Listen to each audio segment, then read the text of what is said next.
Good morning, class. How are you? Hope you are doing well. Today we are starting with our chapter number 12, that is electricity. Before we start our chapter, let me tell you one joke about it. एक बार क्या होता है कि एक teacher जो होती है वो एक पेरेंट को स्कूल में बुलाती है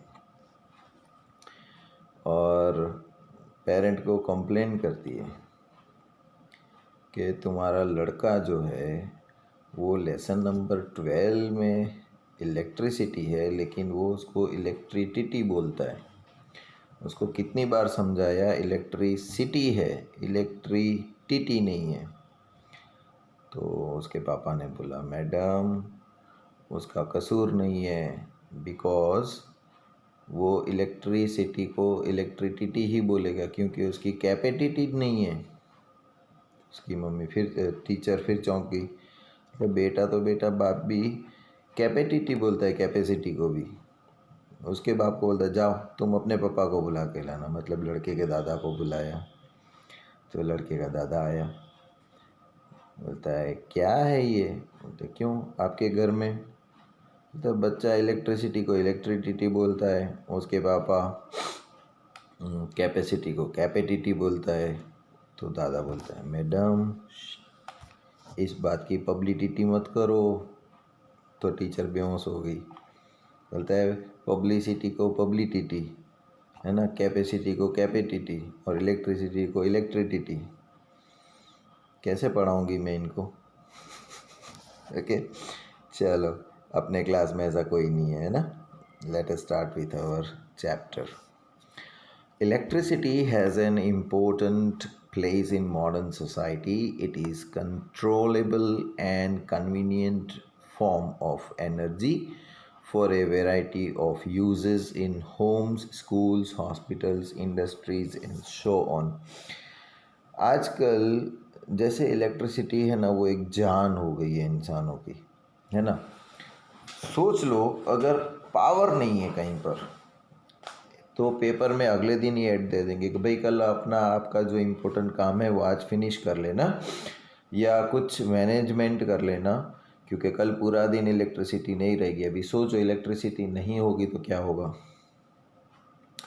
सबसे इम्पोर्टेंट काम, लोगों के मोबाइल चार्ज नहीं होंगे। मोबाइल चार्ज नहीं होंगे तो लोग बेकार हो जाएंगे बेचारे। क्या फेसबुक देखेंगे, क्या इंस्टाग्राम देखेंगे, क्या व्हाट्सअप करेंगे, है ना। दूसरा, इलेक्ट्रिसिटी नहीं होती तो अंधेरा हो जाता है, एंटरटेनमेंट नहीं होता, टीवी कंप्यूटर कुछ नहीं चलता है, एकदम शांति जैसा हो जाता है। और अगर रात में लाइट गई तो अंधेरा हो जाता है। लेकिन इंसान जो है ना, वो अपनी सहूलियत कहीं ना कहीं से ढूंढ लेता है। मोबाइल चार्ज नहीं होगा तो पावर बैंक है, इलेक्ट्रिसिटी नहीं होगी तो इन्वर्टर है लोगों के घर में। अभी इन्वर्टर के साथ साथ जनरेटर भी आता है, जो हमने पिछले चैप्टर में पढ़ा, जो पेट्रोल से चलता है। कि भाई पेट्रोल डाला, इंजन चालू किया तो इलेक्ट्रिसिटी जनरेट हो गई। अभी उससे एक स्टेज और आगे है कि सोलार एनर्जी लोगों ने लगा रखी है, कि सोलार एनर्जी पैनल्स घर के ऊपर लगी होती है, तो सोलार सन की एनर्जी से हम लोग इलेक्ट्रिसिटी बना सकते हैं, है ना। तो एक दो दिन का सवाल हो, लाइट नहीं होगी तो ये कर सकते हैं हम। लेकिन जस्ट थिंक अबाउट कि अगर इलेक्ट्रिसिटी ना हो तो हमारे कितने काम जो हैं सब बेकार हो जाएं। ना टीवी चले, ना फ्रीज चले, ना मिक्सचर चले, ना एसी चले, ना पंखा चले, ना म्यूज़िक चले, ना कंप्यूटर चले, कुछ भी नहीं, ना साउंड सिस्टम चलती है, कुछ भी नहीं होता इलेक्ट्रिसिटी के बगैर। तो आज की तारीख में इलेक्ट्रिसिटी जो है वो एक महत्वपूर्ण सोर्स ऑफ एनर्जी है जो हर तरफ काम आती है। दूसरा, it is controllable and convenient form of energy. Controllable, उसको आप कंट्रोल कर सकते हो, कितनी एनर्जी देनी चाहिए, है ना, कितने एम्पियर करंट पास होगा इसमें से। तो ये सब आगे चैप्टर में आएगा। What constitutes इलेक्ट्रिसिटी, अभी इलेक्ट्रिसिटी भी एक फॉर्म ऑफ एनर्जी है, जो जिसको हम बोलते हैं ना, एनर्जी है लेकिन आप उसको देख नहीं सकते। अगर एक वायर है, अगर कोई बोले ध्यान से हाँ इसमें से करंट जाता है, तो क्या आपको दिखता है करंट जाते हुए? नहीं दिखता, है ना। तभी तो शॉक लग जाता है, लोगों को पता नहीं होता है। वरना अगर पता हो कि इलेक्ट्रिसिटी ग्रीन कलर की है, तो जहाँ से ये ग्रीन कलर की लाइन जा रही है तो हम समझ जाए हाँ यहाँ इलेक्ट्रिसिटी है। सो व्हाट कंस्टिट्यूट इलेक्ट्रिसिटी, जो चीज़ हमको दिखती नहीं उसको हम बनाएंगे कैसे? ये भी एक अजीब है ना, कि इलेक्ट्रिसिटी जो हमको दिखती नहीं है। अगर देखो चाय बना रहे हो आप, तो आपको पतीली में दूध, चाय की पत्ती, शुगर, ये सब डालोगे तो दिखेगा कि हाँ चाय बन रही है ना। किसी को भी पूछो दूध में चाय पत्ती डाली और खांड डाली और पूछो ये क्या बन रहा है, तो बोल देगा चाय बन रही है। ओके, लेकिन खाली पतीली है, तुम ऐसे ही खाली हाथ से डाल दो जाओ। अब किसी को पूछो ये क्या बनाया, तो क्या बोलेगा खाली तपेली है, क्या बन रहा है, कुछ नहीं बन रहा है। तो इलेक्ट्रिसिटी ऐसी चीज़ है जो हम बना तो रहे हैं लेकिन हमको दिखती नहीं है ना, कि बन रही है कि नहीं। सो इलेक्ट्रिसिटी बनती कैसे है, व्हाट कॉन्स्टिट्यूट्स, किस चीज़ से बनी हुई होती है। How does it flow in an electric circuit. अभी हमको पता है कि इलेक्ट्रिसिटी जो है, गाड़ी चलानी है तो रोड पे चलेगी, राइट। घर की छत के ऊपर नहीं चला सकते हम गाड़ी। तो गाड़ी चलाने के लिए जो रोड होता है, उसी तरह इलेक्ट्रिसिटी जहाँ पर चलेगी तो उसके लिए वायर्स होते हैं। वायर्स जो कॉम्बिनेशन बनता है उसको सर्किट बोलते हैं। तो वो सर्किट में फ़्लो कैसे होती है ना। आप लोग देखना डेकोरेशन के टाइम में, शादी में, घर में जब हम लाइट्स लगाते हैं तो अलग अलग किस्म की पैटर्न्स बनती जाती है। लाइट्स, बल्ब होता क्या है, जनरली सिर्फ चालू होता है और बंद होता है, चालू होता है और बंद होता है। लेकिन बहुत सारे बल्ब्स लाइन में लगे होते हैं, तो पहला बल्ब जलेगा, बाजू वाला बंद होगा, है ना। या तो दोनों जलेंगे, फिर बाजू वाले दो बंद होंगे। तो एक पैटर्न बनेगी, आपको एक लगेगा कि हाँ ये लाइन यूँ जा रही है लाइट की। तो बल्ब तो सभी लगे पड़े हैं, लेकिन चालू बंद होने का पैटर्न जो है उनका, उसकी वजह से हमको लगता है कि हाँ ये लाइन इस तरफ जा रही है, अभी स्पीड में इस तरफ जा रही है, अभी स्लोली जलता है फिर स्लोली बंद हो जाता है। ये सारी पैटर्न होती है। तो ये कैसे होती है कि हम इलेक्ट्रिसिटी को एक सर्किट के थ्रू कंट्रोल करते हैं कि 5 सेकंड के लिए ये पैटर्न होगी, 5 सेकंड के लिए ये पैटर्न होगी, है ना। तो इसको हम बोलते हैं controlled. What are the factors that control or regulate the current through an electric circuit? तो ऐसे कौन चीज़ है जो चीज़ हमको दिखती नहीं है। जैसे गाय जा रही तो हम उसको लकड़ी दिखा के बोलेंगे तो इस तरफ जाएगी, इस तरफ से लकड़ी मारेंगे तो इस तरफ जाएगी। अब इलेक्ट्रिसिटी दिखती तो है नहीं हमको, तो हम उसको कैसे मोड़ेंगे, भाई अभी यहाँ से निकल, अभी यहाँ से जा। सोचने वाली बात है। In this chapter we shall attempt to answer such questions.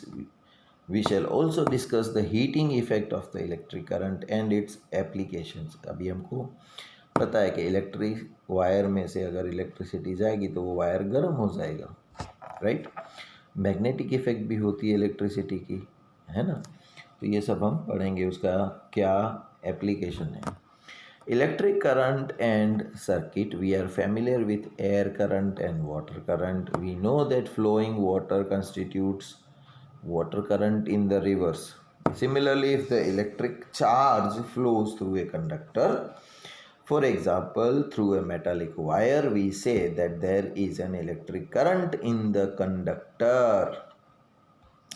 In a torch, we know that the cells or battery, when we placed in proper order, provides the flow of charge or an electric current through the torch bulb to glow. We have also seen that the torch gives light only when its switches is on. Then what does a switch do? A switch makes the conducting link between the cell and the bulb. A continuous and closed path of an electric current is called an electric circuit. Underline this. A continuous and a closed path of an electric current is called an electric circuit. तो एक continuous और closed, है ना, जो एक path बनेगा, जो एक रास्ता बनेगा, है ना। पुराने ज़माने में, अभी भी एक गेम आती है कि बहुत सारे रास्ते ड्रॉ किए होते हैं, लेकिन कहीं कहीं पर वो रास्ता बंद होता है, राइट। और पेज के ऊपर लड़का दिखाया होता है, पेज के एंड में उसका घर दिखाया होता है। अभी कौन से रास्ते पे लड़का जाएगा तो उसके घर तक पहुंचेगा, तो सारे रास्ते जो होते हैं ना वो खुले होते हैं, तभी तो वो घर तक पहुंचेगा, वरना हर एक रास्ता कहीं ना कहीं स्टॉप हो जाएगा तो वो घर तक नहीं पहुंच पाएगा। तो यहाँ पर जो खुला होगा रास्ता वो घर तक पहुंचाएगा। लेकिन इलेक्ट्रिक सर्किट के अंदर जो भी पाथ बंद होगा, राइट, बंद मतलब कंटिन्यूस और क्लोज्ड, कहीं से खुला हुआ ना हो, जैसे ये बैटरी है हमारे पास, सेल है, राइट, और ये रुमाल जो है मेरा वो एक वायर है समझ लो। ओके, अभी ये वायर ये पॉजिटिव पे रखा, राइट, और ये नीचे नेगेटिव पे रखा, तो अभी देखो ये क्लोज्ड पाथ हो गया है ना। अगर मैं इस वायर को बीच में से काट के कहीं बीच में बल्ब लगा दूं और यहाँ पर टच करूं तो बल्ब जलेगा। ओके, अगर बल्ब लगा रखा है और ये वायर हटा दूं या तो ये वायर हटा दूं तो बल्ब बंद हो जाएगा, राइट। अभी जैसे दोनों वायर सेल को टच हैं और वायर के साथ बल्ब लगा हुआ है तो बल्ब जलेगा।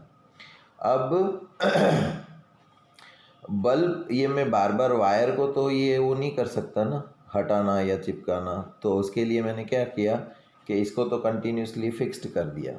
यहाँ पर बीच में मैंने एक बल्ब लगा दिया, राइट, और बल्ब के बाजू में ही फिर से मैं ये वायर को काट के वहाँ पर एक छोटी सी स्विच लगा दूँगा। तो जब भी मैं स्विच ऑन करूँगा तो करंट जो है वो पूरे सर्किट में घूमेगा और जब जब बल्ब के पास आएगा तो बल्ब जलता रहेगा, है ना।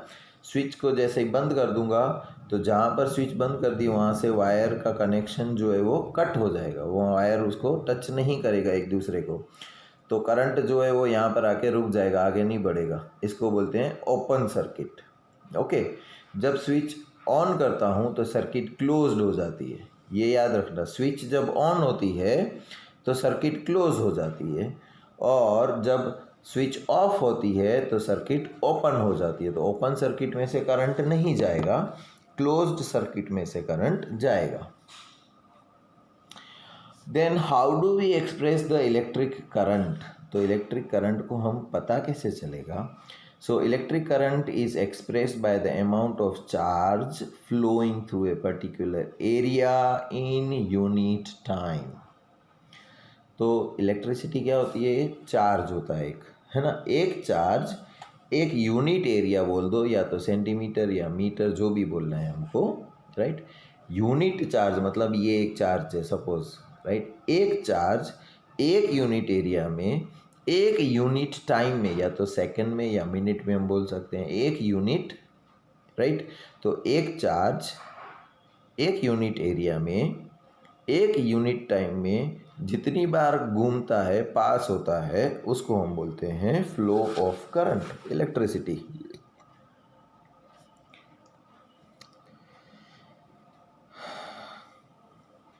In circuits using metallic wires, electrons constitute the flow of charge. However, electrons were not known at the time when the phenomenon of electricity was first observed. अभी देखो ये कैसी मज़े की बात है कि इलेक्ट्रिसिटी बनती है इलेक्ट्रॉन से।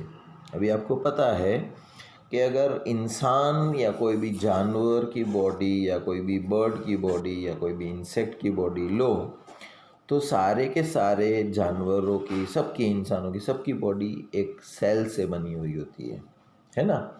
और जो भी नॉन लिविंग थिंग्स है हमारे आजू बाजू में, उन सब की बॉडी जो है वो भी एक सेल से बनी हुई होती है ना। अभी नॉन लिविंग थिंग्स बॉडी जो होती है, जो सेल होता है, उसको हम बोलते हैं एटम। क्या बोलते हैं, एटम। और लिविंग बींग्स की जो बॉडी होती है उसको हम बोलते हैं सेल। अब सेल के अंदर भी तीन चीज़ें होती हैं, है ना। सेल के अंदर तीन चीज़ें होती हैं, जैसे होता है एक सेल की बाउंड्री यानी कि सेल वॉल, उसके आजू बाजू में होता है साइटोप्लाज्म, और उसके बीच में होता है न्यूक्लियस। ओके, ये हुई लिविंग थिंग की बात। अब नॉन लिविंग थिंग का जो सेल जिस छोटी चीज़ से बना हुआ था उसको हम बोलते हैं एटम। एटम के अंदर भी होता है इलेक्ट्रॉन जिसका होता है नेगेटिव चार्ज, फिर उसके आजू बाजू में होता है प्रोटॉन जिसका होता है पॉजिटिव चार्ज, और प्रोटॉन के बाजू में होता है न्यूट्रॉन जिसका कोई चार्ज नहीं होता। मतलब एटम के अंदर दो ही चार्ज होते हैं, एक पॉजिटिव चार्ज और एक नेगेटिव चार्ज, है ना। अब हमने केमिस्ट्री में पढ़ा था कि प्रोटॉन तो जितने प्रोटॉन होंगे उतने ही इलेक्ट्रॉन होंगे, है ना, और उतने ही न्यूट्रॉन्स होंगे, यानी कि तीनों का नंबर सेम होगा। अभी हम किसी चीज़ में से प्रोटॉन को निकाल नहीं सकते या प्रोटॉन को डाल नहीं सकते, लेकिन इलेक्ट्रॉन जो है ना, इलेक्ट्रॉन वो बाहर घूमता रहता है न्यूक्लियस के बाहर, तो उसमें हम या तो इलेक्ट्रॉन डाल सकते हैं या इलेक्ट्रॉन निकाल सकते हैं, है ना। तो अब देखो समझ लो कि 17 प्रोटॉन है और 17 इलेक्ट्रॉन है ना। तो एक इलेक्ट्रॉन मैंने इसमें डाल दिया, अभी हो गए 18 इलेक्ट्रॉन, और यहाँ पर है 17 प्रोटॉन, तो एक नेगेटिव चार्ज बढ़ गया, है ना। तो ये नेगेटिवली चार्ज्ड हो गया। अगर मैं 17 प्रोटॉन है 17 इलेक्ट्रॉन है, 17 इलेक्ट्रॉन में से एक इलेक्ट्रॉन निकालूँ तो 16 इलेक्ट्रॉन हो जाएंगे। अब नेगेटिव चार्ज जो है वो कम हो गया और पॉजिटिव चार्ज जो है वो ज़्यादा हो गया।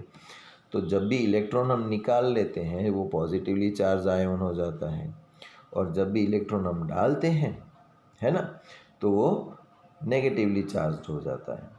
तो इलेक्ट्रॉन जब भी डालना या निकालना है, यानी कि फ्लो ऑफ इलेक्ट्रॉन, इलेक्ट्रॉन जो घूमेगा, है ना, उसको हम बोलते हैं इलेक्ट्रिसिटी।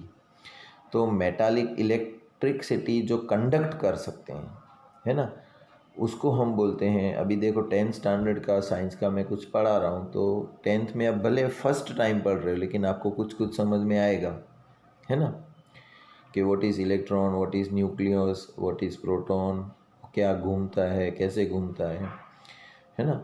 लेकिन अगर किसी फर्स्ट सेकंड स्टैंडर्ड बच्चे को मैं 10th का साइंस पढ़ाऊँ तो वो समझ पाएगा नहीं। अब क्यों नहीं समझेगा, उसके भी तो दो आँख, दो नाक, दो कान है, आपके जैसे ही हैं। तो जब आप सुन सकते हो ये भी सुन सकता है, ये भी इंग्लिश समझ सकता है, आप भी इंग्लिश समझ सकते हो, तो फिर वो क्यों नहीं समझ सकता 10th का साइंस?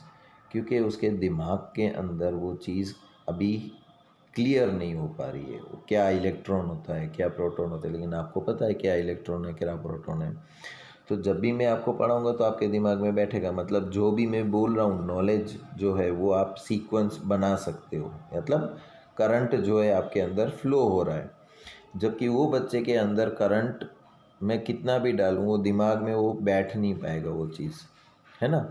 मतलब कंडक्टिंग वायर और नॉन कंडक्टिंग क्या होता है आपको समझ में आ गया ना।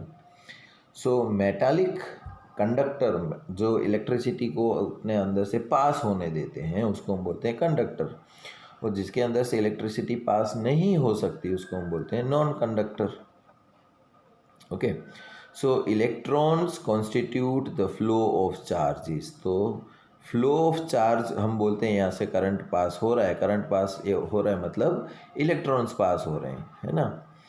However, electrons were not known at the time when the phenomenon of electricity was first observed. तो इलेक्ट्रिसिटी अभी जैसे मैं आपको एक बताऊँ तो अभी सर्दियों का मौसम चल रहा है, आप प्लास्टिक की स्केल लो या कोई भी चीज़ लो, उसको आप अपने बालों में घिसो थोड़ी देर, कोरे बालों में, हाँ, तेल वाले नहीं, राइट, ऐसे बालों में घिसो, और कागज़ के छोटे छोटे टुकड़े होते हैं ना, उसके ऊपर वो स्केल को घुमाओ तो वो सारे पेपर यूं पड़ा होगा ना, टुकड़ा पेपर का टुकड़ा, जैसे ही बालों में घिसी हुई स्केल बाजू में जाएगी तो वो पेपर का टुकड़ा यूं खड़ा हो जाएगा, राइट। इसका मतलब ये हुआ कि अभी जब हमने बालों में ये इसको घिसा ना तो उसके अंदर चार्ज आ गया, है ना।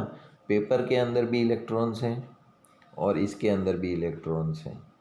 अभी जब हम घिसा इसमें से तो इलेक्ट्रॉन शायद कम हो गए, है ना, इसमें से इलेक्ट्रॉन्स निकल गए, ये पॉजिटिवली चार्ज हो गया। अब पेपर जो है उसके अंदर भी इलेक्ट्रॉन्स हैं, है तो नेगेटिवली चार्ज है। तो जब मैं स्केल रखूँगा तो इलेक्ट्रॉन क्या करेंगे, स्केल में जाने की कोशिश करेंगे। तो जब भी इलेक्ट्रॉन जाएंगे तो साथ साथ वो अपने साथ पेपर को भी उठा लेंगे, है ना। और आपको लगेगा जादू है कि देखो स्केल जो है वो मैग्नेट की तरह काम कर रही है पेपर को उठाने में। और यूँ रखोगे ना तो स्केल को घुमाओगे ना तो पेपर भी डांस करने लगेगा, आपको लगता है कि जादू है, लेकिन ये इलेक्ट्रॉन्स जो होते हैं ना वो घूमते हैं, जिसकी वजह से पेपर घूमता है, राइट। तो जब इलेक्ट्रिसिटी पहली बार बनी थी, ऑब्जर्व हुई थी, तब तो लोगों को पता ही नहीं था कि ये इलेक्ट्रॉन नाम की कोई चीज़ होती है। कैसी गजब की है ना कि इलेक्ट्रॉन की वजह से जो हो रहा है, इलेक्ट्रिसिटी फील हो रही है, तब लोगों को पता ही नहीं था इलेक्ट्रिसिटी कुछ होती है। So electric current was considered to be the flow of positive charge, and the direction of flow of positive charge was taken to be the direction of electric current. Conventionally, in an electric circuit, the direction of electric current is taken as opposite to the direction of flow of electrons, which are negatively charged. तो flow जो होता है negatively charge electrons होते हैं ना। If a net charge Q, charge को हम बताते हैं Q. So if a net charge Q flows across any cross section of a conductor, suppose ये एक कंडक्टर है, राइट। मैं बात कर रहा हूँ सिर्फ इतने पार्ट की, ओके, यूनिट पार्ट। तो इतने पार्ट में यूनिट टाइम यानी कि सेकंड में, एक सेकंड के अंदर इसमें से जितने भी चार्ज पास होंगे उसको हम बोलते हैं current. So if A net charge Q flows across any cross section of a conductor in time t, then the current I through the cross section is Q by T. Q by T. तो याद रखना ये I is equals to Q by T. The SI unit of electric charge is coulomb. तो system international SI जो system है उसमें electric charge जो है वो कूलम्ब में मेज़र करते हैं हम। तो कूलम्ब क्या है वो भी आएगा आगे। Which is equivalent to the charge contained in nearly 6 into 10 raised to 18 electrons. 10 कितनी बार 10 इंटू 10 इंटू 10 इंटू 10 मल्टीप्लाई करो 18 टाइम्स और फिर उसको मल्टीप्लाई करो by 6। So the charge contained in nearly 6 into 10 raised to 18 electrons. Now we know that an electron possesses a negative charge of 1.6 into 10 raised to minus 19।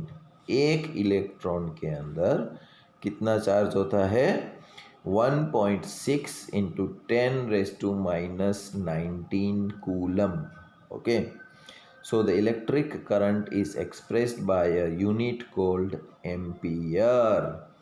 तो electric charge electric current जो है वो हम measure करते हैं कितने ampere का। आगे सर्किट वाले मैग्नेट वाले में हमने देखा था ना कि 5 एम्पियर का सॉकेट होता है घर में और एक होता है 15 एम्पियर का।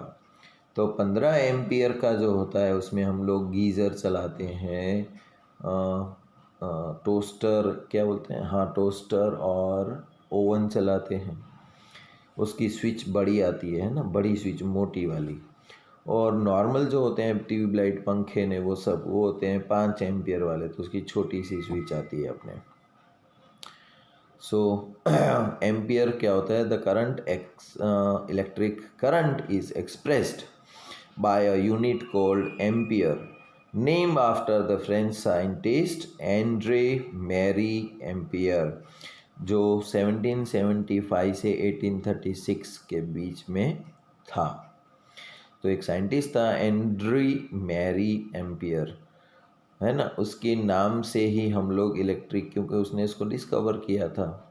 1 ampere is constituted by the flow of 1 coulomb of charge पर second.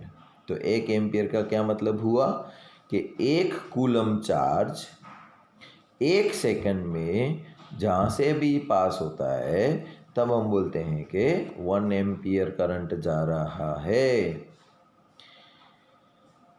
That is 1 ampere is equals to 1 coulomb charge per second, 1 second. So small quantities of current are expressed in milliampere. अभी जैसे हमारे कैसे kilogram और milligram होता है और ग्राम होता है, उसी तरह इलेक्ट्रिसिटी के अंदर भी बहुत सी छोटी क्वांटिटी जो होती है उसको हम बोलते हैं milli amperes.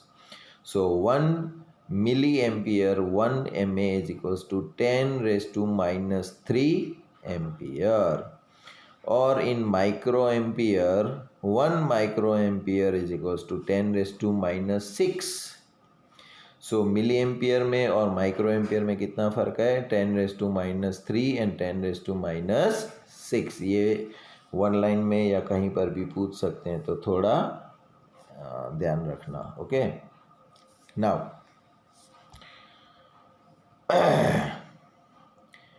an instrument called the ammeter measures the electric current in a circuit। तो कोई भी एक सर्किट में से करंट पास हो रहा है, कितना करंट पास हो रहा है वो मेज़र करने का काम होता है, वो एम्पियर का होता है, एम्पियर मीटर, एमीटर जिसको हम बोलते हैं। आप लोग देखने जाओगे, कुछ आपकी कोई चीज़ रिपेयर करानी है, ख़राब हो गई है, कि भाई जैसे टीवी है ना, या म्यूज़िक सिस्टम है, वो पहले चल रही थी अब ठीक से नहीं चल रही है, या कुछ प्रॉब्लम से चल रही है, तो जिसको भी रिपेयर करवाने जाओगे उसके पास एक येलो कलर का मीटर होता है, बॉक्स जैसा, कैलकुलेटर जैसा, और उसमें से 2 वायर्स होते हैं। तो वो क्या करता है, हर एक पॉइंट के ऊपर वो वायर्स को टच करता जाता है। तो जहाँ जहाँ टच करेगा तो कैलकुलेटर में कैसे हम नंबर्स आते हैं, तो वो मीटर के ऊपर भी अलग अलग नंबर आते जाते हैं, है ना। तो वो है ना, पता लगाता है कि सर्किट में करंट कितना फ़्लो हो रहा है, कहाँ तक फ़्लो हो रहा है। अगर सर्किट कहीं से ब्रेक हो गई होती है तो वो करंट दिखाएगी नहीं, वो मीटर पे कोई डिजिट नहीं आएगा। पहले तो क्या कांटे वाला आता था ऐसा, है ना, अब उससे भी और डिजिटल आ गया है लेटेस्ट। तो जब भी मीटर आप लगाओगे तो इतना छोटा भी करंट जा रहा होगा ना तो भी डिजिट में दिख जाएगा, है ना। तो ये मीटर जो होता है उसको हम बोलते हैं एम मीटर। तो छोटी सा छोटा करंट भी अगर उस सर्किट में से जा रहा है तो हमको पता लग सकता है कि इसमें से कितना करंट जा रहा है, right. It is always connected in series, है ना। सीरीज़ जो होती है ना, सीरीज़ का मतलब आपको पता है कि 4 लड़के या 4 लड़कियां ऐसे लाइन में खड़ी है प्रेयर के लिए, तो हम बोलते हैं सीरीज़ है। एक पूरी 10 स्टैंडर्ड की एक ही लाइन होती है, उसके बाजू में पैरेलल लाइन जाती है दूसरी 9 स्टैंडर्ड की, है ना, जो एक दूसरे को कितनी भी लंबी करो वो इंटरसेक्ट नहीं करेगी। तो सीरीज़ मतलब एक खुद ही लाइन के साथ में। सपोज़ कि मेरा ये रुमाल है, राइट, अब मुझे इसको और लंबा करना है, तो मैं क्या करूँ, दूसरा रुमाल ले आके इसके साथ में गांठ बांध दूँ, तो अब ये दूसरा रुमाल इसमें भी जुड़ गया, तो ये रुमाल कितना लंबा हो गया। तो ये हो गया सीरीज़ कनेक्शन, ठीक है। अगर मेरे पास 2 रुमाल थे तो मैंने ये एक छोड़ पकड़ा रुमाल का, दूसरे रुमाल का अभी इसके बाजू में रख के पकड़ा यूँ, तो ये सीरीज़ कनेक्शन नहीं हुआ, ये हुआ पैरेलल कनेक्शन, राइट। तो इलेक्ट्रिक सर्किट में 2 कनेक्शन आएंगे जो अलग अलग करंट को फ्लो करेंगे, जो एक होता है सीरीज़ कनेक्शन, एक होता है पैरेलल कनेक्शन। तो ये भी आएगा, ठीक है। It is always connected in a series in a circuit through which the current is to be measured। Figure 12.1, ये देखो, ये फिगर जो है 12.1, इसमें ये है हमारा बल्ब, ये है हमारा सेल या बैटरी, ये है हमारी स्विच, और ये है हमारा एमीटर जो करंट को मेज़र करता है, राइट। अब देखो यहाँ पर बैटरी का जो छोटा है लाइन जैसा वो होता है नेगेटिव, और ये बड़ा लाइन जैसा है उसको हम बोलते हैं पॉजिटिव। और ये एरो जो है वो एरो दिखा रहा है कि करंट किस डायरेक्शन में जा रहा है, राइट। तो करंट किस डायरेक्शन में जा रहा है, यहाँ से पॉजिटिव से बल्ब में से एमीटर में से स्विच में, और स्विच में से वापस negative. So current flows from positive to negative. अगर बीच में अगर ये स्विच बंद कर दी हमने, ये वाली स्विच बंद कर दी, तो करंट फ्लो नहीं होगा, राइट, और करंट स्टॉप हो जाएगा।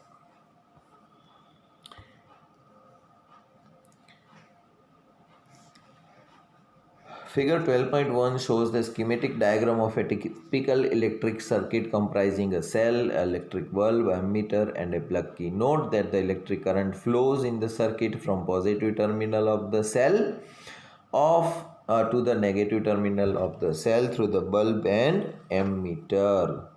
अभी एक सम है, प्रॉब्लम सम है कि एक करंट जो है कौन सा 0.5 एम्पियर का, उसकी वैल्यू दी गई है 0.5 एम्पियर का current is drawn by a filament of an electric bulb. तो इलेक्ट्रिक बल्ब जो होता है ना हमारा, उसके ऊपर देखो ऐसे 3 तार लगे होंगे इस तरह से, राइट, और इस 3 तार के बीच में एक स्प्रिंग लगी हुई होगी जिसको हम टंगस्टन वायर होता है। ये एक ऐसा बल्ब जो होता है उसमें कांच का जो गोला होता है ना, उसके अंदर ऐसे 3 लाइंस होती हैं वायर की, और उसके ऊपर एक पतली सी स्प्रिंग लगी हुई होती है जो इन तीनों को टच करती है ना। अब जब हम स्विच ऑन करेंगे तो ये टंगस्टन वायर जो है ना वो ग्लो करेगा, राइट। ये ग्लो कब करेगा? जब ये वायर कंटिन्यूस होगा और इन तीनों को टच कर रहा होगा।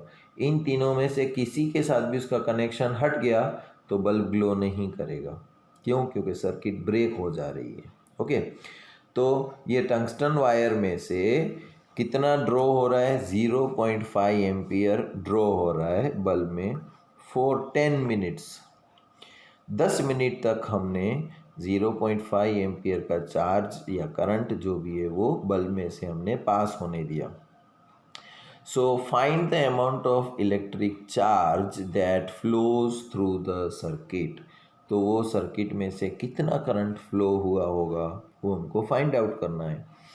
तो कैसे करते हैं कि we are given I is equals to 0.5 ampere, T is equals to 10 minute, और आपको पता है हम लोग मेज़र करते हैं ऊपर जो इक्वेशन था, है ना, I is equals to Q by T था ना, करंट था I is equals to Q by T. तो टी होता था हमेशा 1 सेकेंड में मेज़र करते थे, तो 10 मिनट का मतलब क्या हुआ? 600 seconds. Okay, now from equation 12.1 we have is equals to Q is equals to IT. Q is equals to IT, तो I कितना हो रहा है? 0.5 एम्पियर, और टाइम कितना है? 600 सेकेंड। सो 0.5 इंटू 600 सेकेंड करो तो हमारे पास चार्ज आ जाएगा 300 कूलम। अभी 10 मिनट तक हमने चलाया तो 300 कूलम्स पास हुआ। तो महीने के एंड में जब हमारे घर में इलेक्ट्रिसिटी का बिल आता है ना, तो वो पता कैसे चलता है कि हमने कितनी इलेक्ट्रिसिटी जलाई? तो वो मीटर जो होता है ना, वो पूरे दिन में कितना करंट पास होगा जो वायर में से आ रहा है वो पहले मीटर में कनेक्शन जाएगा, और मीटर में से हमारे पूरे घर में जाएगा। अभी जब हम क्या करेंगे कि घर में फ्रिज या बल्ब या कुछ भी चालू करेंगे जैसे ही, तो करंट उसमें से फ़्लो होना शुरू हो जाएगा। जब तक हम लोग कोई कुछ भी चालू नहीं करेंगे तो मीटर स्टॉप होगा, राइट। छोटा सा एक बल्ब भी चालू किया ना तब भी वो करंट फ़्लो होना शुरू हो जाएगा। जैसे ही करंट फ़्लो होगा तो एक मीटर घूमना शुरू हो जाएगा, और पूरे दिन में और पूरे महीने में हमने कितनी इलेक्ट्रिसिटी उसमें से पास हुई वो रीडिंग आ जाएगी, है ना। फिर हमारा एक पर्टिकुलर फिक्स किया होता है ना, जैसे कि 1 किलोमीटर जाना है तो 5 रुपये लूँगा। टैक्सी वाले से आप टैक्सी करते हो तो क्या बोलता है कि भाई 5 किलोमीटर जाना है तो मैं 5 रुपये लूँगा। फिर आप जितने किलोमीटर जाओ उतने मल्टीप्लाई बाय 5 करते जाना, राइट। उसी तरह एक करंट जो 1 मीटर का एक चक्कर घुमाना तो उसका 1 रुपया लूँगा मैं, तो अब पूरे घर में कितनी भी लाइट जलाओ, जितने चक्कर काटेगा मल्टीप्लाई बाय 5 करके वो बिल आ जाएगा हमने कि हमने पूरे दिन में और पूरे महीने में कितनी लाइट जलाई, है ना। तो इलेक्ट्रिसिटी हम वेस्ट नहीं करना चाहिए, क्योंकि वो महंगी चीज़ है, एक बार यूज़ हो गई तो वापस जनरेट नहीं कर सकते हम उसको, है ना। उसको जनरेट करने के लिए या तो फिर कोयला जलाना पड़ेगा या पेट्रोल डीजल से भी जलती है ना। तो इलेक्ट्रिसिटी जो है वो वन टाइम यूज़ है, एक बार यूज़ हो गई फिर ख़त्म, वापस नहीं आ सकती है हमारे पास, है ना। इसीलिए सेव इलेक्ट्रिसिटी, सेव इलेक्ट्रिसिटी, जब हम बचाएंगे इलेक्ट्रिसिटी तो वास्तव में हम जो है वो पेड़ बचा रहे हैं, है ना, कॉल बचा रहे हैं, पेट्रोल बचा रहे हैं। सो सेव इलेक्ट्रिसिटी इसीलिए बोलते हैं, राइट। तो अब से जब भी आप स्कूल में हो या ग्राउंड में जा रहे हो, क्लास में से रिसेस में बाहर जा रहे हो, तो इलेक्ट्रिसिटी क्लास में चालू छोड़ के मत जाना। अपने स्कूल की बात हो या अपने घर की बात हो या कहीं और भी जा रहे हो, एक सच्चा देश का नागरिक जो होगा, इलेक्ट्रिसिटी जो है, हम बोलते हैं ना तो क्या हुआ, हम पैसे भी तो दे रहे हैं। तो भैया पैसे देने से सब कुछ काम नहीं हो जाता। आपको पता है कि किसान जो है वो अनाज उगाने के लिए कितनी मेहनत करता है ना। तो क्या हमको अनाज का वेस्ट करना चाहिए? कोई बोलेगा हाँ मैंने पैसे दे के ख़रीदा है, अब उसका मैं कुछ भी करूँ, खाऊँ या फेंकूँ, गलत चीज़ है ना ये। सेम उसी तरह इलेक्ट्रिसिटी भी है। जो हमारे देश का कोयला जो होता है, कभी हमारे देश में नहीं होता, हमको बाहर से इंपोर्ट करना पड़ता है, तो हमारे देश का ही पैसा बर्बाद होता है, वेस्ट होता है, कुछ यूज़ नहीं आ रहा है। तो इलेक्ट्रिसिटी हमेशा बचाना, ठीक है। आज यहाँ पर स्टॉप करते हैं, कल हम आगे बढ़ेंगे। कल हम पढ़ेंगे electric potential and potential difference क्या होता है, ठीक है। तब तक के लिए goodbye and take care.